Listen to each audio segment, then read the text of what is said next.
I'm Meghana, and this is Shankar, our co-host and co-producer. Today we're going to be discussing the book After Yesterday, which is an anthology of short stories by A. Muttulingam sir. And it was translated by Padma Narayanan from Tamil. Okay. So this author is an amazing author. He's known for a lot of things. One, namely his humor and his style that mixes reality and humor when he writes. He's very to the point when he's writing his stories. There's no really unnecessary flowery description, so you get through the stories really fast and you're constantly hooked on the story. In addition, he really clearly expresses character thought and has super distinct characterization. Just by listening to a character's voice on a page, you can tell who they are. In addition, he incorporates a lot of anecdotes from both Indian and European culture and stories. Mm-hmm. Okay, so it's very this translation was actually, we found it to be very nice, because it kind of captured his very crisp form of writing while not letting go of the humor that's imbibed in his stories. So you can definitely laugh as you're reading this book, but you don't necessarily lose any of the powerful meaning behind these stories. In addition, it was translated really well because both of us are native English readers and both of us really enjoyed this translation. It wasn't bumpy at all. It didn't have any weird phrases. It was very smoothly translated from Tamil to English while still retaining a lot of the original meaning. So kudos to Padma Narayanan for translating the story so well. Mm-hmm. Okay, so today we're going to talk about 3 stories that we really liked from this book. The first one is Gravity Tax, which is a satirical, humorous story. And then there's the Horoscope, which is, do you want to highlight It's an interesting perspective on belief in fate and fate itself.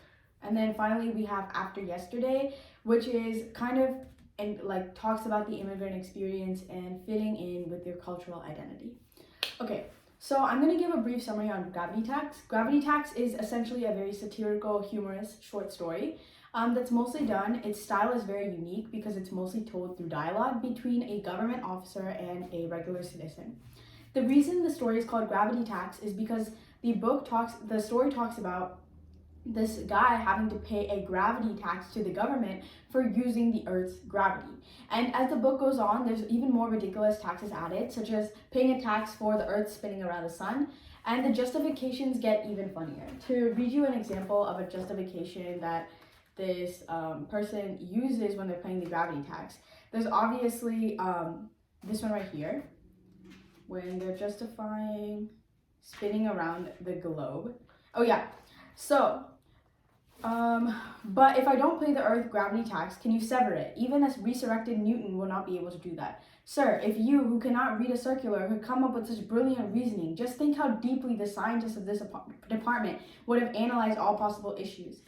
And so then I feel like this line really encapsulates how a lot of government processes aren't transparent to the public. They're brushed off as being too complicated for the general person to understand. You don't understand, but trust me, it's good for you. It's good for you. Pay the gravity tax. Pay the tax for actually spinning around the sun. Yeah, it's exactly. Generally ridiculous. Trust me, you need to do it. It's for your own good, and we have the best experts on the case. You can completely trust us. It's like how hungry the government is for money and how they'll drain everything out. Yeah. I think perhaps the best part of this story comes near the end, actually, because near the end of the story, it's kind of like the guy you can tell the guy's getting fed up, so he's just suggesting taxes for them to add.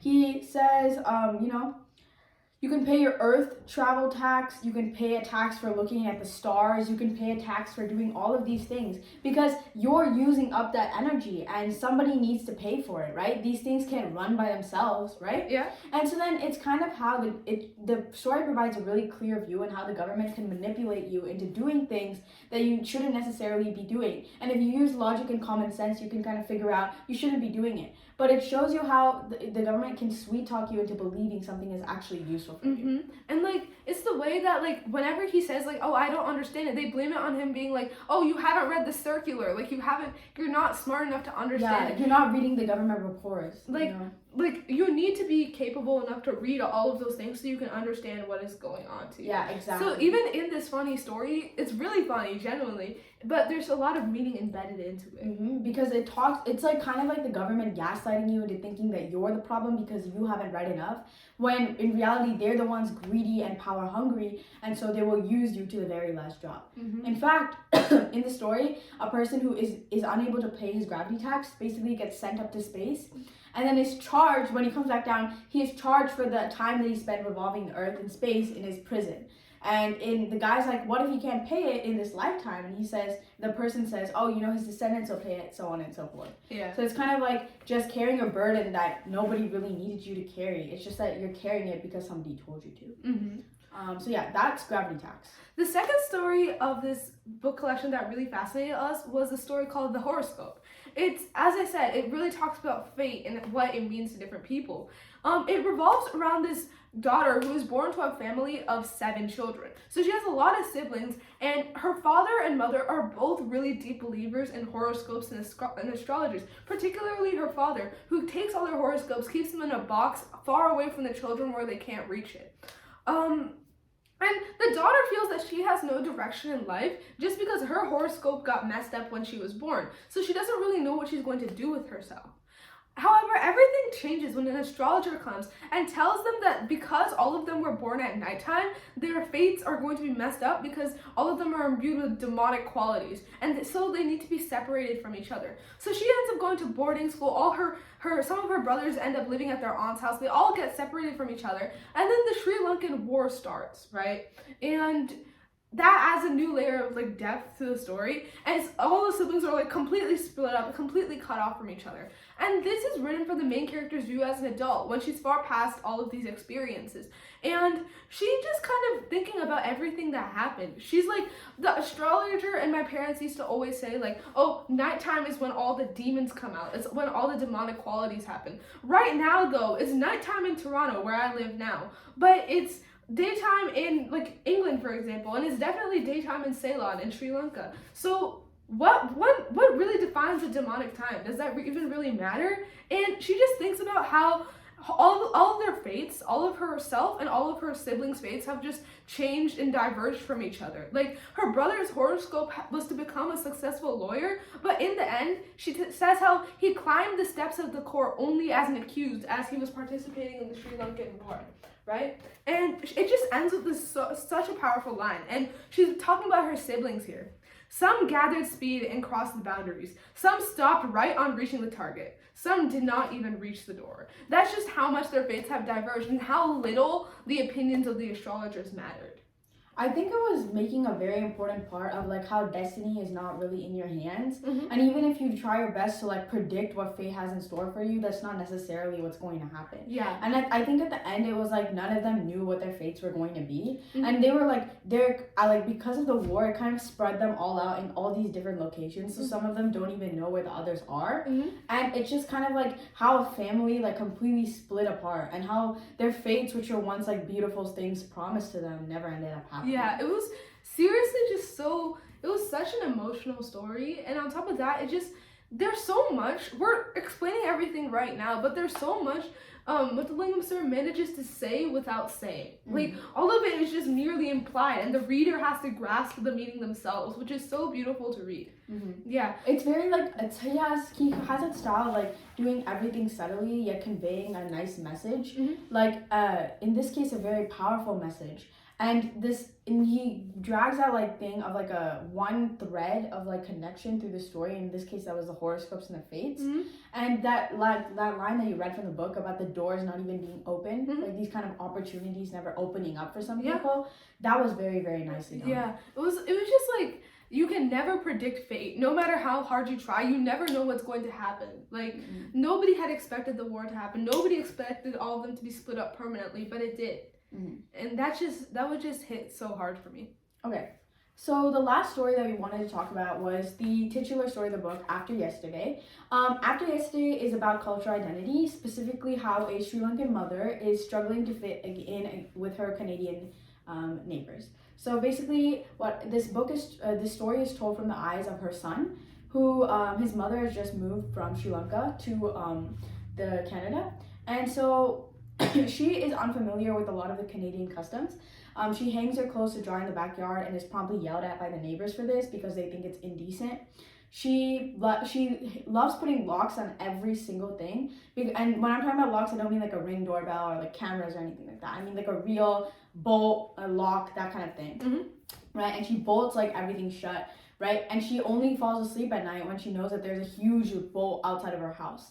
And not only this, there's also like she opens a door to like solicitors and people who are like kind of wanting to convert her to their religion, even though like this isn't really something that her son wants her to be doing.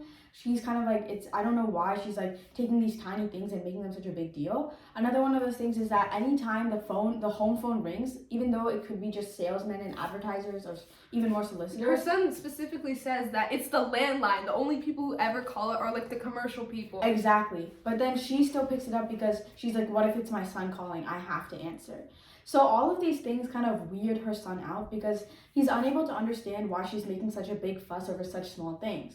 Now, at the end of the story, she moves back to Sri Lanka because she's like, I just like cannot live in this environment that's so polarly different than me and different from where I grew up. And when she moves back, the religious people come back to his house and they're like, where's your mom? We're praying for her. When he returns with like a snarky comment about finding heaven, they kind of go up in a rage and then exit his house in a rage. And that's the first time that he locks the door ever. And so then me and Sahana, when we were talking about the story, we were talking about what that bowl at the door represented near the end of the story. And it's our opinion that like that bowl actually was a part of his cultural identity, a part of his Sri Lankan cultural identity, in that he had to retain that in a completely new land, in a completely new foreign land that's mainly like white people. He has to kind of retain that sense of like cultural identity of who I am. And in a way, he's doing that by bolting his door. And it's like his mom was just trying to take a piece of her from Sri Lanka to Canada when she was following all of those traditions of like leaving her clothes outside to dry and always answering the phone and putting locks on the doors and saying hello to everyone who walks in, regardless of who they are. Those are all things that she brought with her to Sri Lanka, to Canada, and it's kind of like preserving that sense of identity in a completely new country, not losing yourself through assimilation. Yeah, and then like I feel like the lock also represents his relationship with the people around him, which really connects to what you were saying. Like, his mother put locks on all of her things because it reminded her of her Sri Lankan identity. I think he's also doing it for a sense of safety. After, like, this preacher visits his house, like, leaves in just this incensed rage, which is honestly kind of scary. He puts a lock on his door because it reminds him of the safety of his mother, the safety of, like, the his safety of her, like, the things that she used to do, where he used to live, and just, like, all of that is reminded to him through that lock. It kind of shows you how like immigration itself isn't exactly an easy experience, whether it's like you're a refugee or you just move into a new country on your own will. These kind of experiences can be really, really hard for people to get used to, just because like it's such a new landscape and it's culture shock. Yeah, exactly. And the world is very unkind to those who don't pick up things quickly. It's kind of, like Sahana said, it's a culture shock. And if you don't learn these things really fast, the world that we grew up in kind of judges you for that, for not being able to speak English properly, for example, or carrying some of the customs from your own culture to this culture. And those those are things that are all throughout Muttulingam Sir's story. A lot of them are about immigration. A lot of them are about the Sri Lankan experience or the Canadian experience or even the American experience. And you definitely see a lot of this representation and symbolism in his writing. You do see exactly what you said, like not being able to learn the language, not being able to be educated fast enough. All of these things just affect the people. It's kind of like people put down, like I remember this quote from like a TV show, I think, where it's like, I'm so much smarter in my head, I just can't get that out to you because I'm not speaking your language. Where it's like, we cannot determine a person's like intelligence or like power by like just how well they fit into the norms around them, because they may be completely new to a country or new to a certain space, and we have to like treat them kind of with this non-judgmental attitude and understand like this person has moved miles to get here, you know, like they just came here and they're trying their best to learn everything while trying to at the same time trying to juggle and balance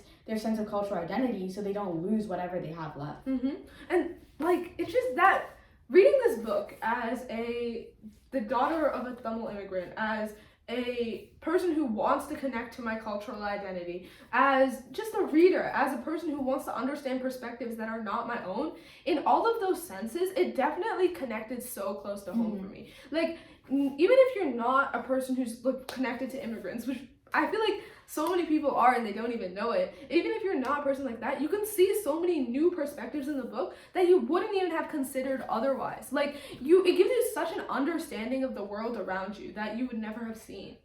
It's definitely like a beautiful mix of like immigration, traveling the world, not belonging to one place, belonging to everywhere, and not having like a land to call your own or a home. Yeah. You know, and that struggle, that like, you know, cultural identity that persists throughout the book. Yeah. And it is therefore, like, I think we both would really recommend you guys to read this book because it is just a beautiful anthology. Like, the meaning, the sadness, the humor, everything in this book is just so perfectly done, and I would just highly, highly, highly recommend you to read it. It's such an engaging read. It's not a slow read. I finished this really fast because of that dense writing style, and also just because of how interesting how interesting it was. So would highly, highly, highly recommend you read this book, and thank you for watching. Yep, thank you. Bye. Bye.